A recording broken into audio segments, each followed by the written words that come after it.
Hello everyone. In this video, we will have a brief overview of the paper Lifelong Domain Adaptation via Consolidated Internal Distribution, written by Mohammad Rostami.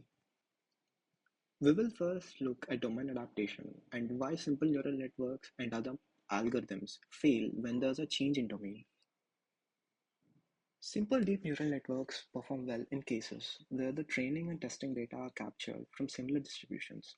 But when testing data is from a different domain, the features learned internally by the neural network are not accurate and will give incorrect output.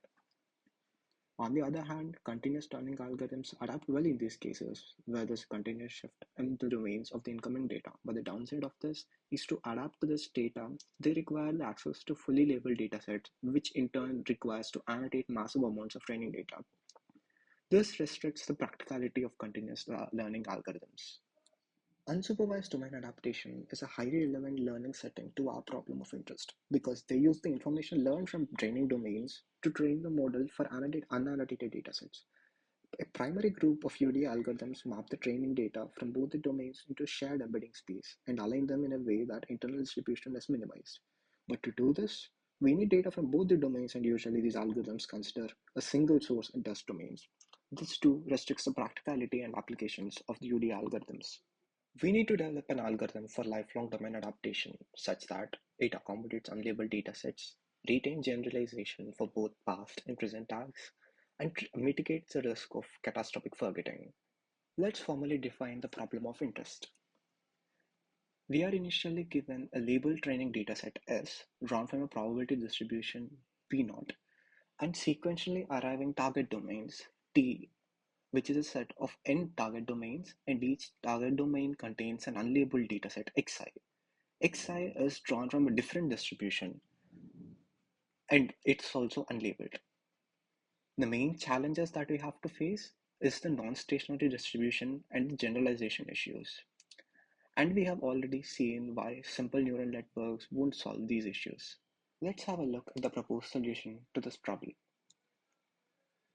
We decompose the model F into two subnetworks, the deep encoder subnetwork and a classifier subnetwork.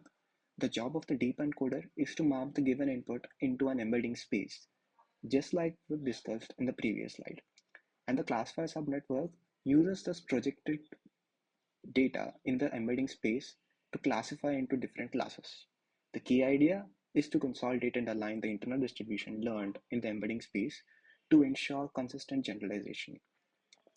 For the initial training with the labeled data, we train the encoder on source domain to create a multimodal Gaussian mixture model, PJ, in the latent space Z.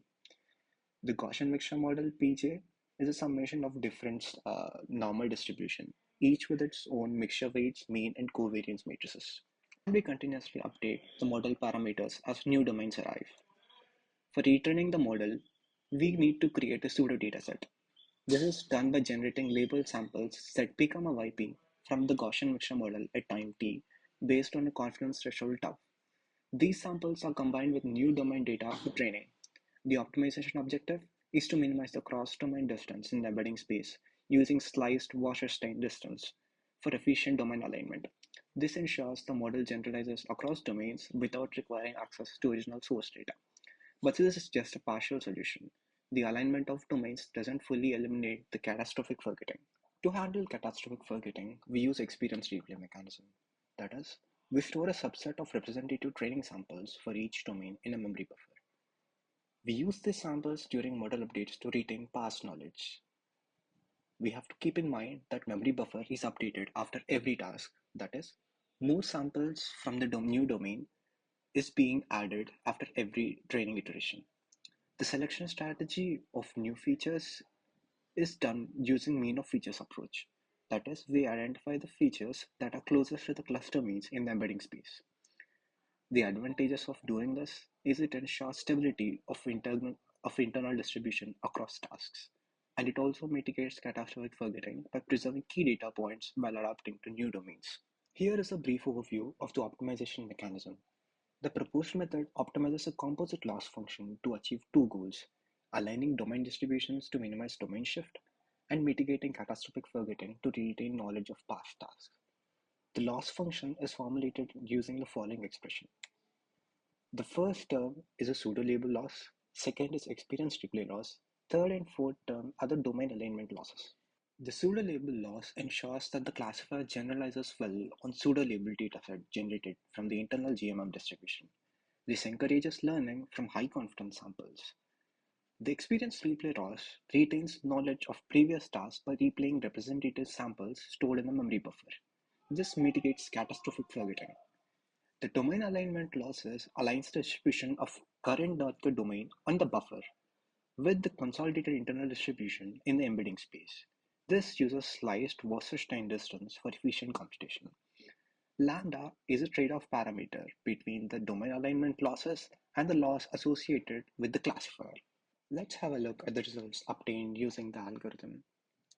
To validate the algorithm, four existing UDA benchmark datasets are adopted to build sequential UDA tasks, and learning curves for them are visualized.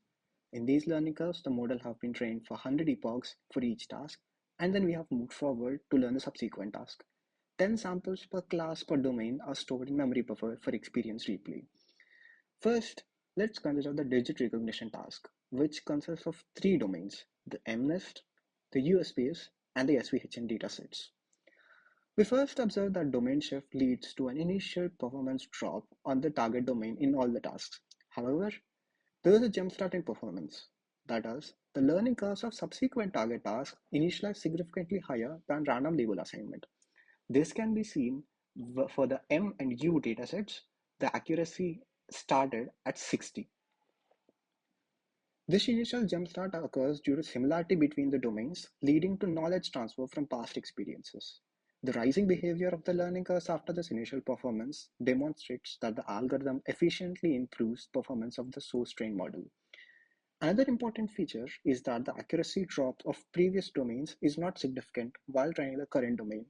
This shows that the catastrophic forgetting is being handled properly by the model. For other models, we've used the ImageCliff dataset and also Office Home and Office Caltech datasets, which gave similar results. With this, we conclude our discussion of lifelong domain adaptation via consolidated internal distribution. Thank you for watching, everyone. Hope you enjoyed this video.